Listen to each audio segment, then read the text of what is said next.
Welcome to our in-camera interview with the delightful Lady Gaga. Hello, Alex. Hi. We only have 2 hours with you today, as you're off Only the O2. 2 hours? Only 2 hours, and we got a lot of questions. How are you? I'm very well. How are you? I'm good. How are you? I think we're going to dive straight in, and the first question that we have is from myself, Alexander Fury in London.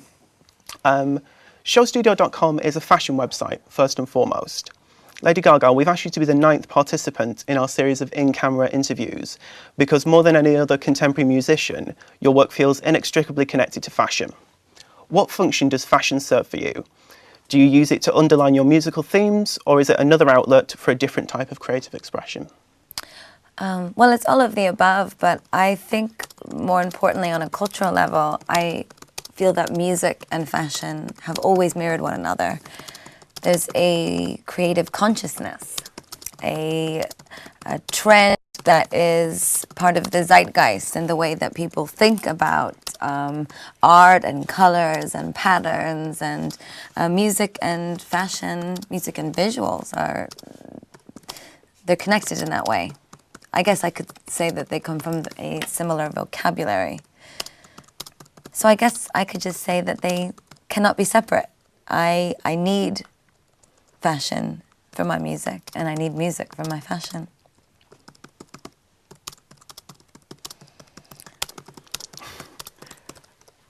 Oh, well, You're a very fast typer. Thank you. I'm going to read it back to you and just make sure that I've got the gist of it, and if there's anything that Oh, no, I've you don't missed. have to read it back. Okay. No, I trust you. Let's go.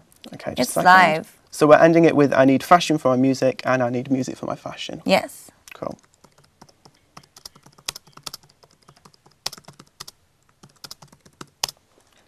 Okay.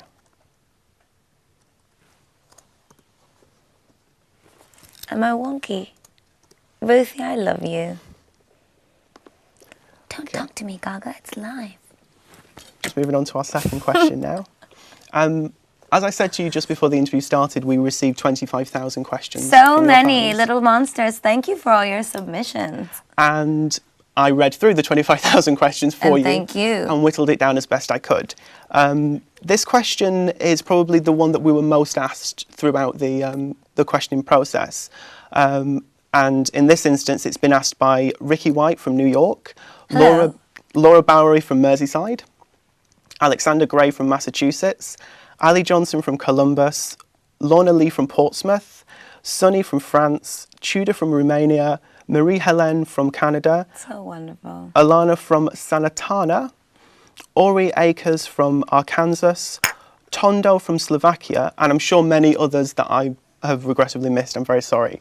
But the way that Ricky White phrases it is, you are such an inspiration from what you wear to how you sing, but where do you get your inspiration from? From capital H.I.M. I think there's two different kinds of artists. There's people that need to be plugged in to perhaps a cultural movement in music, or a movement in fashion, or a movement in the latest fishing techniques. But I think for some of us, and I would perhaps say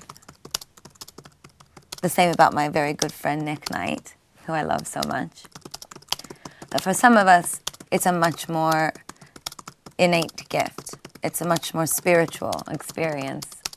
We don't necessarily have to be plugged in to a particular movement in order to be a part of it.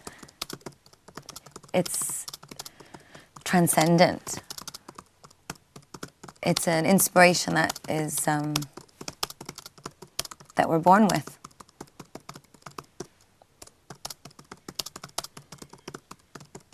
And to be perfectly honest, I would say right now my biggest inspiration is my fans. I feel like they subconsciously transmit all of their freedom and their love and their joy into me through the show, through my communication with them. It's almost like we have our own little spiritual connection that's completely separate from anything else.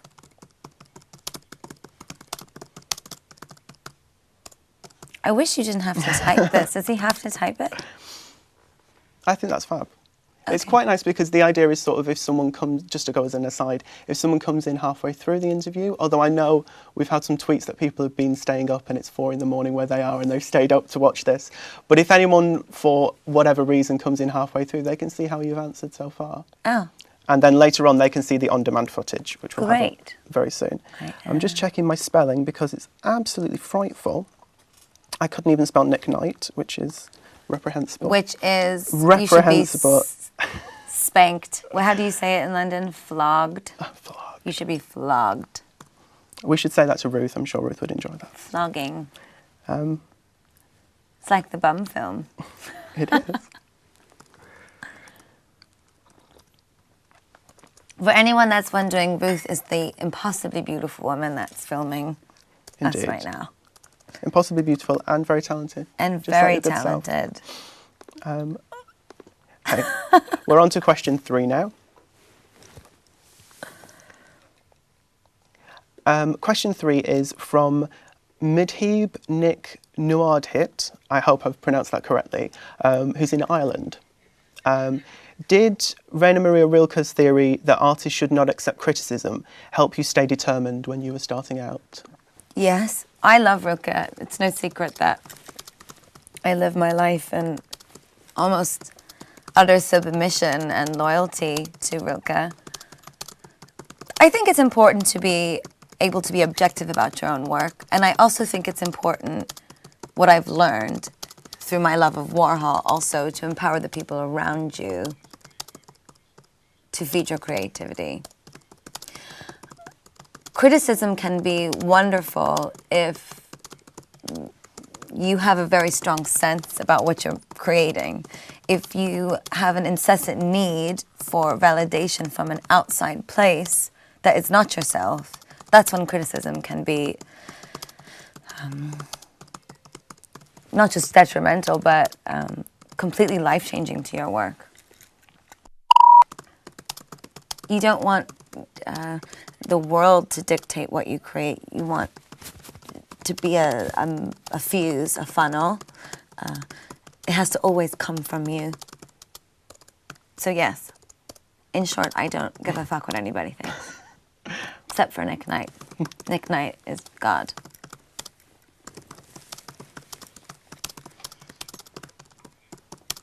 I definitely want to get, in short, I don't give a fuck what anyone thinks.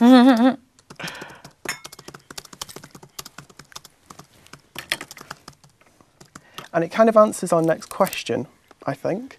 Okay. But I will ask you the next question anyway.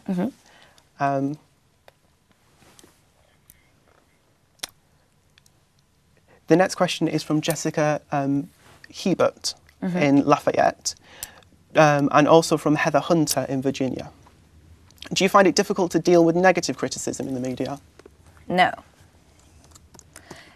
It can always be personal, because my work is personal. But you have to so truthfully believe in yourself and what you're doing, and you have to almost refuse criticism and negativity like a bad heart. The wrong organ was given to you during a transplant. You got to reject it. You must reject it. It's a lovely analogy. I like morbid surgical analogies.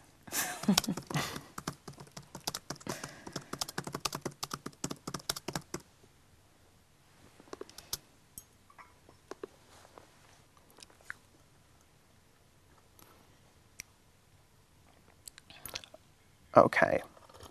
Our 5th question is from Perez Hilton in Los Angeles. Your Little Monsters know that when you began your career in New York City, the music you were making and playing was sonically very different from the music you make now.